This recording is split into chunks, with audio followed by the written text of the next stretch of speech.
कुंदन सिंह नाम के व्यक्ति ने माननीय न्यायालय को एक पत्र लिखा था और उसमें संविदा, आउटसोर्स आदि कर्मचारियों की समस्या से माननीय न्यायालय को अवगत कराया था।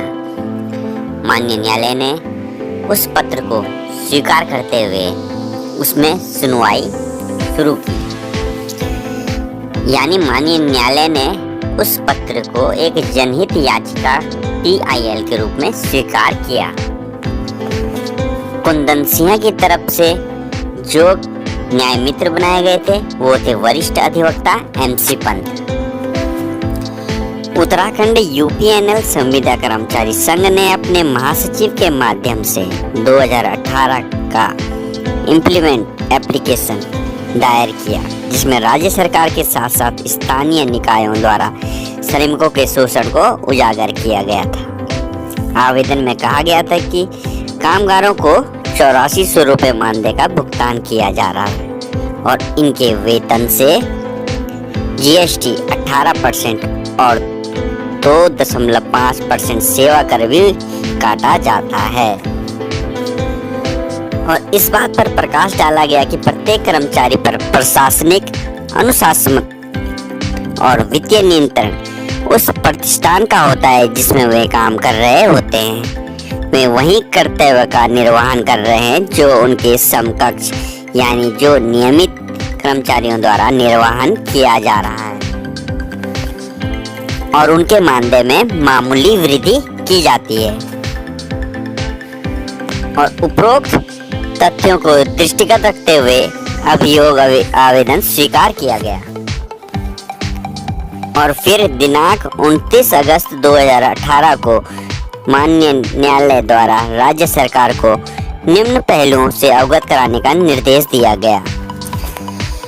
माननीय न्यायालय द्वारा पूछा गया, क्या उपनल और अन्य एजेंसियों के माध्यम से नियोजित व्यक्तियों की सेवाओं को नियमित करने के लिए क्या कोई योजना है? दूसरा, क्या उपनल के माध्यम से नियुक्त व्यक्तियों को केवल निश्चित वेतन का भुगतान किया जाता है या उन्हें महंगाई भत्ते का भुगतान भी किया जाता है? तीसरा, क्या राज्य सरकार ने कभी उनके मानदेय वेतन घटक को श्रम सूचकांक के अनुसार समय समय पर उन्नत किया है? चौथा, राज्य सरकार को राज्य के विभिन्न विभागों में उपनल के माध्यम से नियोजित तैनात व्यक्तियों की संख्या एक सारणी के देने का निर्देश दिया गया। साथ ही अवगत कराने को कहा गया कि सरकारी विभाग में नियमित रूप से नियुक्त समकक्षों की तुलना में उपनल के माध्यम से नियुक्त व्यक्तियों का मूल वेतन और वेतन संरचना क्या है? पांचवा, राज्य सरकार को उपनल के माध्यम से प्रत्येक कर्मचारी की नियुक्ति की तिथि सारणीबद्ध रूप से देने का निर्देश दिया गया और न्यायालय द्वारा जारी निर्देशों के क्रम में राज्य सरकार ने व्यापक हलफनामा दाखिल किया। हलफनामे में किए गए कथनों के अनुसार कर्मचारियों को विभिन्न सरकारी विभागों और अन्य संस्थानों, निगमों, स्थानीय निकायों आदि में आउटसोर्स के माध्यम से लगाया गया है। हलफनामे में आगे कहा गया कि उत्तराखंड सरकार ने दिनांक 12/6/2013 को शासनादेश जारी किया, जिसके द्वारा अधिकारियों, कार्मिकों की श्रेणी निर्धारित कर आउटसोर्सिंग के माध्यम से लगे कर्मचारियों का मानदेय भी निर्धारित किया गया है। साथ ही बताया गया कि उपनल के माध्यम से प्रायोजित कर्मियों का मानदेय दिनांक 10/5/2018 संशोधित किया गया था। न्यायालय द्वारा उठाए गए प्रश्नों के प्रत्युत्तर में राज्य सरकार ने कहा कि व्यक्तियों को मानदेय के आधार पर उपनल के माध्यम से संलग्न किया गया है जो राज्य सरकार के विभिन्न विभागों में कार्यरत है और राज्य सरकार के उपक्रमों में सरकार ने नियमित करने के लिए कोई योजना नहीं बनाई है। साथ ही सरकार द्वारा बताया गया कि उपनल के माध्यम से प्रायोजित व्यक्तियों को निश्चित वेतन का भुगतान किया जाता है। इसके अलावा उन्हें कोई महंगाई भत्ता नहीं दिया जाता। साथ ही उनके मानदेय को समय समय पर संशोधित किया जाता है। आगे राज्य सरकार द्वारा बताया गया कि गढ़वाल में कुल 12,118 व्यक्ति अकुशल, अर्धकुशल, कुशल, उच्च कुशल और अधिकारी उपनल के माध्यम से लगे हुए हैं, जबकि कुमाऊं में 5,953 अकुशल, अर्धकुशल, कुशल, अति कुशल और अधिकारी उपनल के माध्यम से लगे हुए हैं। साथ ही राज्य सरकार द्वारा माननीय न्यायालय को बताया गया कि मंत्रिमंडल ने 20/9/2018 को एक बैठक की, जिसमें कर्नाटक बनाम उमा देवी फैसला यानी उमा देवी फैसले के कारण उपनल के माध्यम से नियुक्त व्यक्तियों को नियमित नहीं किया जा सकता। साथ ही बताया गया कि उपनल का मुख्य उद्देश्य सैनिक और उनके आश्रितों को रोजगार प्रदान करना है, और यदि भूतपूर्व सैनिक और उनके आश्रित उपलब्ध नहीं होते तो दूसरों को मिलने के लिए रोजगार प्रदान किया जा सकता है। इसके बाद माननीय न्यायालय द्वारा स्पष्ट किया गया कि उपनल की एजेंसी एक छलावा मात्र है, प्रमुख नियोक्ता राज्य सरकार है। उपनल और उसके कर्मचारियों के बीच हुआ समझौता असंवैधानिक है। यह भारत के संविधान के अनुच्छेद 14 और 16 का उल्लंघन है।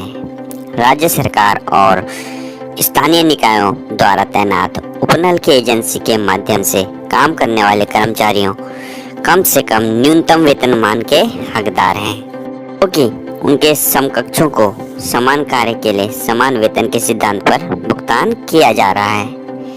उपनल के माध्यम से प्रायोजित कर्मचारी दशकों से नियमित हुए बिना काम कर रहे हैं, यह बेकार के बराबर है। राज्य सरकार ने हलफनामा दाखिल करते समय औद्योगिक अधिनियम 1947 की धारा की अनदेखी की है। वर्तमान मामले में भी राज्य सरकार द्वारा उपनल के माध्यम से की गई व्यवस्था एक दिखावा है। प्रधान नियोक्ता राज्य सरकार है। उमा देवी मामले में माननीय सर्वोच्च न्यायालय द्वारा पारित निर्णय के अनुपात पर राज्य सरकार ने गलत तरीके से भरोसा किया है। राज्य सरकार ने समय समय पर नियमितीकरण के नियम स्वयं बनाए हैं, लेकिन उन्हें उपनल द्वारा प्रायोजित व्यक्तियों के लिए लागू नहीं किया है। उमा देवी मामले में माननीय सर्वोच्च न्यायालय के उनके आधिपत्य ने निर्देश दिया है कि अदालतें योजना का निर्धारण के लिए निर्देश जारी नहीं कर सकती, लेकिन राज्य सरकारें स्वयं योजना को नियमित करने के लिए तैयार कर सकती है। और आगे माननीय न्यायालय ने कहा कि प्रायोजित कर्मचारियों को नियमित नहीं करने की राज्य सरकार की कार्रवाई उपनल की एजेंसी उन्हें महंगाई भत्ते सहित न्यूनतम वेतनमान से वंचित करना मनमाना और अनुचित है। आगे माननीय न्यायालय ने कहा, कर्मचारियों के पास नियमित होने के लिए वैध, वैधानिक और मौलिक अधिकार है। कामगारों को मामूली मानदेय दिया जा रहा है और उससे जीएसटी और सर्विस टैक्स भी काट लिया जाता है। प्रत्येक कामगारों को दोनों सिरों को पूरा करने के लिए जीवित और उचित मजदूरी का अधिकार है। इसके बाद माननीय न्यायालय द्वारा स्पष्ट किया गया कि उपनल ने ना तो ठेकेदार के रूप में लाइसेंस प्राप्त किया है, ना ही अधिकांश विभागों और स्थानीय निकायों के अधिनियम के तहत पंजीकृत किया है। कानून के किसी भी अधिकार के बिना याचिकाकर्ताओं के वेतन से कोई जीएसटी या सेवा कर नहीं काटा जा सकता। आगे माननीय न्यायालय ने पुनः स्पष्ट किया कि प्रमुख नियोक्ता राज्य सरकार है। उपनल द्वारा प्रायोजित होने के बावजूद राज्य सरकार और उसके कर्मचारियों के बीच मास्टर नौकर संबंध मौजूद है। उपनल द्वारा प्रायोजित कर्मचारी समान कर्तव्यों का निर्वहन कर रहे हैं जो कि उनके समकक्ष यानी कि नियमित कर्मचारी निर्वहन कर रहे हैं। वे योग्य हैं और भर्ती और पदोन्नति नियमों के अनुसार अन्य योग्य मानदंडों को पूरा करते हैं। और अंत में माननीय न्यायालय ने राज्य सरकार को रिट का निपटारा करते हुए निम्नलिखित निर्देश दिए। उपनल के माध्यम से कार्यरत कर्मचारियों को 1 वर्ष के भीतर चरणबद्ध तरीके से नियमितीकरण किया जाए।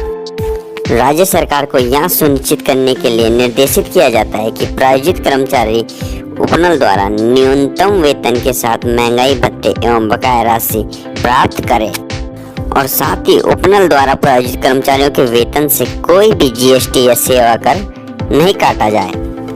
तो दोस्तों, ये था माननीय उच्च न्यायालय नैनीताल का आदेश वर्ष 2018 का, जो उसने उत्तराखंड राज्य सरकार को दिया था।